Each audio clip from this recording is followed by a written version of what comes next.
ओम शांति। ओम शांति। ओम शांति। आज अमृत बेलार प्रभु प्रेमेर पवित्र रंगे रंजित आमी आत्मा प्रेमेर सागरे समाहित हये गेছি। आमी मनमना भवर सुंदर अनुभवे हारिয়ে গেছি। देवी संस्कार रचनार पूर्वे आमाके आमार पुरानो संस्कारगुलोके जोगाग्निते भस्म करते हबे जे आमी आत्मा आमार पुरानो आसुरी संस्कारगुली अंतिम संस्कार करছি। যোগাগ্নিতে আমার নাকারাত্মক সংস্কার তথা অপবিত্র বৃত্তি জ্বলে পুড়ে ভস্ম হয়ে যাচ্ছে। হোলিকা জ্বালানোর এটাই হলো সত্য অর্থ।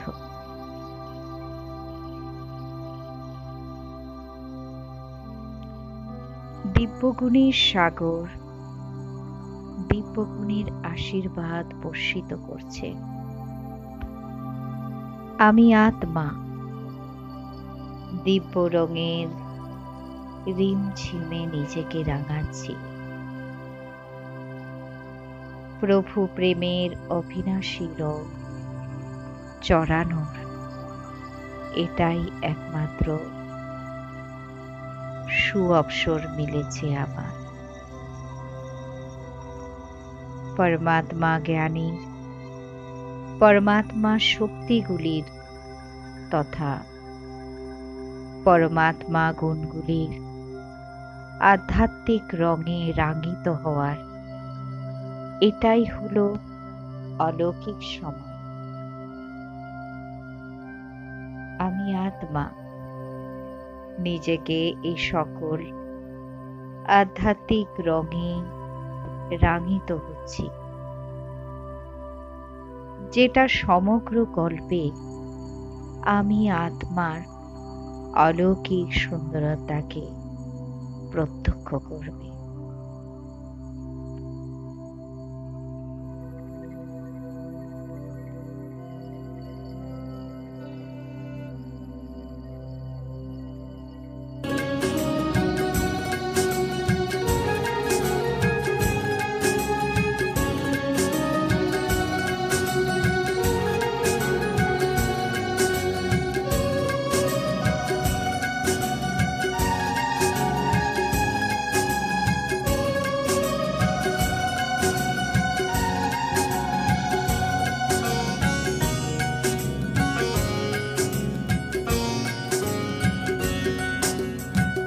परम पिता परम आत्मा परम पिता परम आत्मा शिव बाबार शरण करो शिव बाबार शरण करो। ज्ञान शांति शुद्धता ज्ञान शांति शुद्धताय देह अभिमान दूर करो देह अभिमान दूर करो।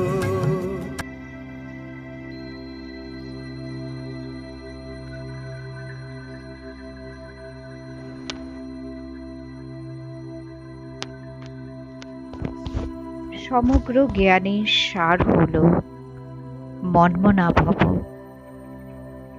আর মনমনা ভবর স্থিতিতে অতীন্দ্রিয় সুখের অনুভব হয়।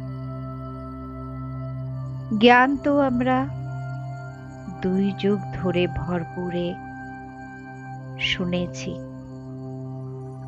কিন্তু জ্ঞান আমাদের আচরণে কেন আসছে না? সংস্কার পরিবর্তন কেন হচ্ছে না? কারণ কেননা আত্মার মধ্যে জ্ঞান ধারণ করার শক্তি নেই। এই জন্য বাবা বলেছেন যে, বাচ্চা, মনমনা ভব।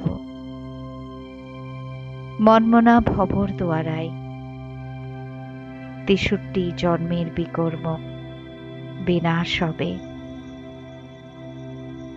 আর যখন যোগ দ্বারা আত্মার মধ্যে শক্তি ভরবে, তখন বুদ্ধির শুদ্ধিকরণ হবে।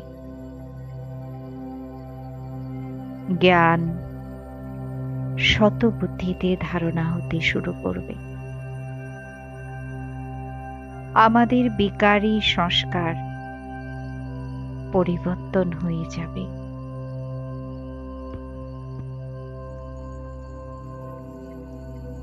বাবার সমান হয়ে বাবাকে প্রত্যক্ষ করতে হবে যে